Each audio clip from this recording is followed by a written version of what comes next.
जैसा कि आप लोगों को पता है कि नेटफ्लिक्स कल इंडिया में चालू हुआ। तो ये वीडियो उन लोगों के लिए है जिनको नहीं पता नेटफ्लिक्स क्या है। नेटफ्लिक्स एक स्ट्रीमिंग सर्विस है जो टीवी शोज और मूवीज दिखाता है और ये नेट से चलता है। इसके एडवांटेजेस भी हैं, डिसएडवांटेजेस भी हैं। तो फर्स्ट एडवांटेज ये है कि इसमें एड्स बिल्कुल नहीं आती है। दूसरा, आप इसको कहीं भी देख सकते हैं। मतलब ज़रूरी नहीं कि आप इसको अपने टीवी में देखें, ये कहीं भी चल सकता है। मतलब मोबाइल पर, टैबलेट्स पर, कंप्यूटर पर, लैपटॉप पर या टीवी पर, और अगर आपके पास प्ले स्टेशन या एक्सबॉक्स है तो उस पर भी। उसके बाद आप इसको कभी भी देख सकते हैं। इसका मतलब ये है कि इसकी कोई टाइमिंग नहीं होती है कि ये सुबह 9 बजे आएगा, रात को 7 बजे आएगा।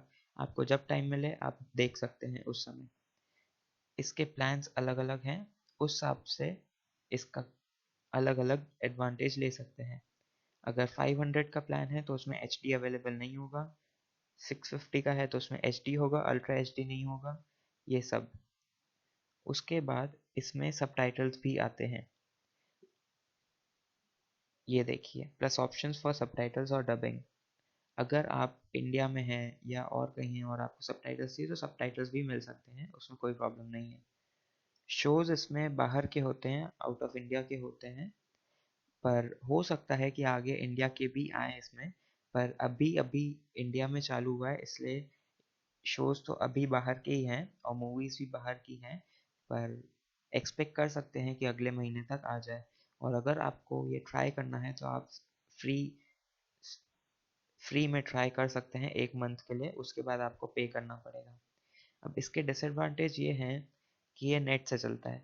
तो आप पहले ही ये प्राइस तो पे कर रहे हैं, उसके ऊपर आपको नेट का भी पेमेंट देना पड़ेगा, क्योंकि जब भी आप एक एपिसोड देखोगे तो नेट यूसेज भी होगा। यही एक उसका डिसएडवांटेज है। और शोज़ का, बहुत सारे शोज़ ऐसे हैं जो नेटफ्लिक्स पर नहीं हैं। जैसे इंडियन शोज़ तो बहुत ही कम है, 1 या 2 मिलेंगे, उससे ज़्यादा बिल्कुल नहीं मिलेंगे अभी। और सिर्फ दो डिसएडवांटेजेस हैं, एक तो नेट अलग लगेगा और शोज़ भी कम मिलेंगे।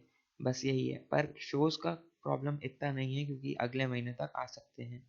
उसके बाद एक और एडवांटेज ये है कि समझो आपने अपने मोबाइल में एक एपिसोड चालू किया है और आपको कहीं जाना है तो आपने पॉज कर दिया। उसके बाद आप अगर अपने लैपटॉप पे वही चलाओगे तो वही एपिसोड वहीं से चालू होगा जहां आपने मोबाइल पे पॉज करा था। आपको ढूंढने की ज़रूरत नहीं कि वो कहाँ पे था, कहाँ आपने पॉज करा था या क्या। ऐसा कुछ भी नहीं है, वो अपने आप पता कर लेता है और उस वहीं से ही चालू करता है। और आप सारी चीज़ें हर एक जगह चला सकते हैं, यहाँ पे जैसे लिखा हुआ था, टैबलेट, मोबाइल, ये सब। तो ये था नेटफ्लिक्स। Thank you.